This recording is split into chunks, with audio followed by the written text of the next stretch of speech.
അപ്പോൾ എൻ്റെ മോളുടെ ആദ്യത്തെ താലപ്പൊലിയാണ് ഇന്ന്. എൻ്റെ മോൾക്ക് 2.5 വയസ്സാണ് കേട്ടോ. ഞാൻ താലപ്പൊലി എടുത്തതായിട്ട് എൻ്റെ ഓർമ്മയിലില്ല കേട്ടോ. നമ്മൾ 3 പെൺകുട്ടികളാണ്. നമ്മുടെ അമ്മയ്ക്ക് സംസാരിക്കാനും ചെവി കേൾക്കാനും കഴിയില്ല കേട്ടോ. അപ്പോൾ നമ്മുടെ കാര്യങ്ങൾ കൂടുതൽ നോക്കിയിരുന്നത് അമ്മാമ്മയാണ് കേട്ടോ. പുറത്ത് കൊണ്ടുപോകുന്നതും അമ്പലത്തിൽ ഉത്സവത്തിന് കൊണ്ടുപോകുന്നതും എല്ലാം അമ്മാമ്മയാണ്.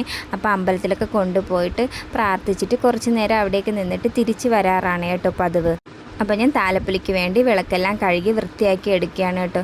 എനിക്ക് താലപ്പൊലി എടുക്കാൻ പറ്റാത്തത് കൊണ്ട് തന്നെ എൻ്റെ മോൾക്ക് പറ്റുന്ന അത്രയും സമയം താലപ്പൊലി എടുക്കണമെന്നാണ് കേട്ടോ എൻ്റെ ആഗ്രഹം.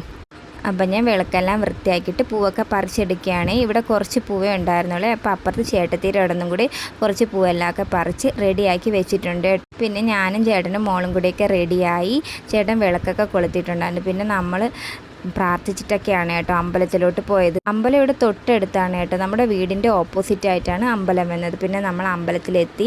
അവിടെ ചെന്നപ്പോൾ വടയും ചായയൊക്കെ ഉണ്ടായിരുന്നു. അതൊക്കെ കഴിച്ചിട്ട് പിന്നെ താലപ്പൊലിയുടെ താലമൊക്കെ റെഡിയാക്കി വെച്ച് അതിനുശേഷം പിന്നെ താലപ്പൊലിയുടെ സമയമായി. താലപ്പൊലിയൊക്കെ എടുത്ത് കേട്ടോ. അപ്പോൾ അത്രയേ ഉള്ളൂ ഫ്രണ്ട്സ്.